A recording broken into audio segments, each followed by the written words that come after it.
I once did a little gig in a woman's prison they're all heroin addicts, and by teaching them that they have receptors for the heroin, and that the more heroin that they take, their ability to make their own internal endorphins, their own internal heroin, basically starts to decline. And then the receptors start to become subsensitive, or there's actually less of them. So there's these actual changes, and then this new information about how less brain cells are being made, so that people get kind of, in all addictions, they get stuck in old patterns. The person's mental life becomes dominated by pain, such that everything that they perceive is colored by the pain. And sometimes every way that they react and everything that they do becomes all about their pain. One of the things about receptors is they change in their sensitivity. If a given receptor for a given drug or internal juice is being bombarded for a long time at a high intensity, it will literally shrink up. There will be less of them, or it will be hooked up in such a way that it is desensitized or downregulated. So the same amount of drug or internal juice will elicit a much smaller response.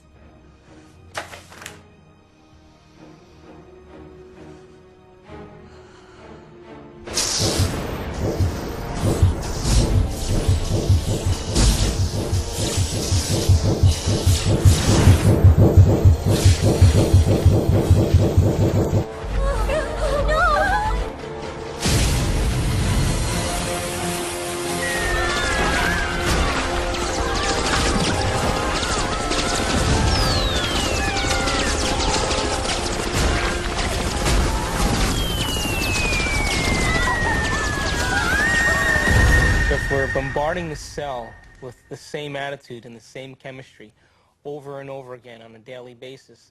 When that cell finally decides to divide, when it produces a sister cell or a daughter cell, that next cell will have more receptor sites for those particular emotional neuropeptides and less receptor sites for vitamins, minerals, nutrients, fluid exchange, or even the release of waste products or toxins.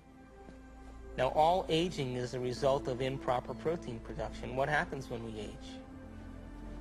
Our skin loses elasticity. Well, elastin is a protein. What happens to our enzymes? We don't digest as well. What happens to our synovial fluid? Those are proteins. They become brittle and stiff. What happens to our bones? They become thin. So all aging is a result of improper protein production. So then the question arises, does it really matter what we eat? And does nutrition really have an effect if the cell doesn't even have the receptor sites after 20 years of emotional abuse to even receive or let in the nutrients that are necessary for its health?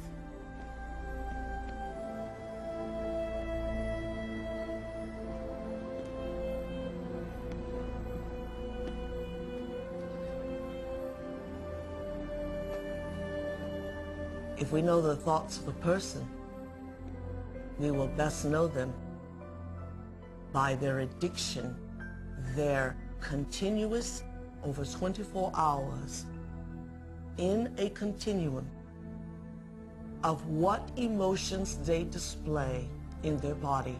We shall know their thoughts.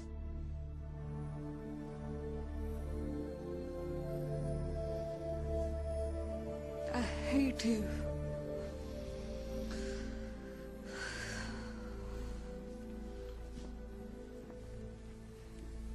We never, ever reincarnate to the I love you so much people. We always reincarnate to the situations of why we hate ourselves.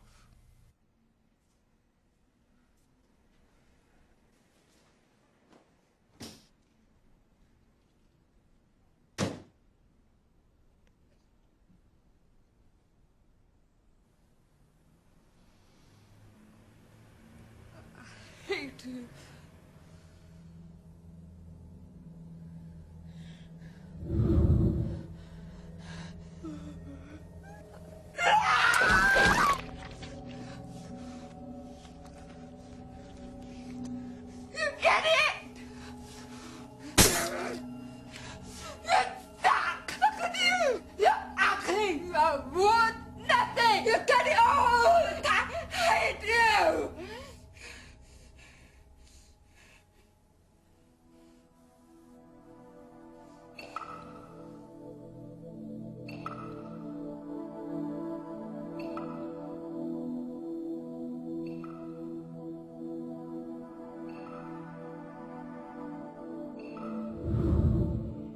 makes you wonder, doesn't it?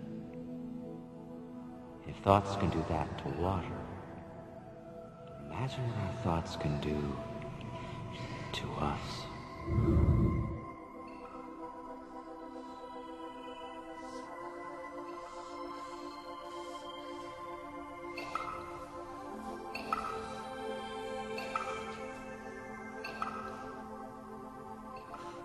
No one has ever came along and ever given you sufficient, intelligent knowledge about your beautiful self, how you work from the inside out.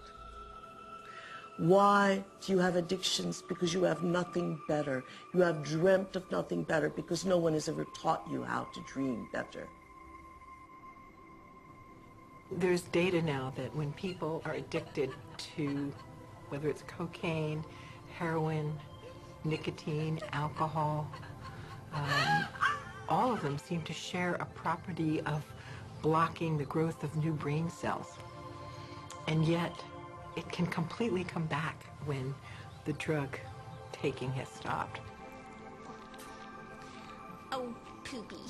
If you don't see the traps, you have to go through the crap until you see the traps. Because if you don't see it, it's your only teaching machine. It's your only way for you to come to understand something new. So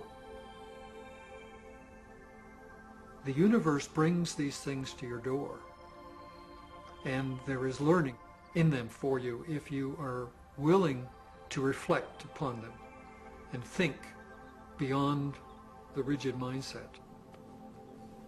Can I? Wow. Borrow some toothpaste?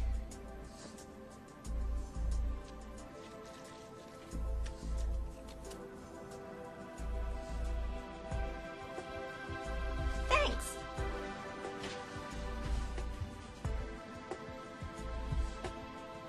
When I talk about we disappearing, I don't mean that we physically disappear.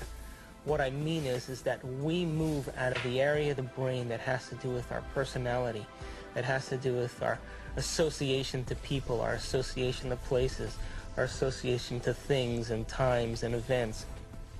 We don't exist in the associative centers in our brain that reaffirms our identity and reaffirms our personality. We now have science to back up what our thoughts do and how they make our bodies weak. A lot of scientists who are actually studying this with behavioral kinesiology and other ways, showing that thoughts make your body weak. And thoughts pretty much create your reality. They create what you're going to think about yourself. If you're fat but you think you're wonderful, you'll be wonderful. But most women we're compared all the time with impossible images from Barbie to models, and so we think that our whole currency is how we look and how other people are going to perceive us, and we're always up against impossible standards. What is relative to their own emotional addiction are movies and dramas and news and all the media that is so beautiful today in providing people with experiences without having to be there. And yet, that does not define human greatness. They're so hypnotized by their environment through the media, through television, through people living and creating ideals that everybody struggles to become, that no one can actually become in terms of physical appearance and definitions of beauty and valor that are all illusions, that most people surrender and live their life in mediocrity. And they may live that life, and the soul may never really, their desire may never really rise to the surface, so they may want to be something else. But if it does rise to the surface, and they ask themselves if there is something more, or why am I here? What is the purpose of life? Where am I going? What happens when I die? They start to ask those questions. They start to flirt and interact with the perception that they may be having a nervous breakdown. And in reality, what they're doing is that their old concepts of how they viewed their life in the world start to fall apart.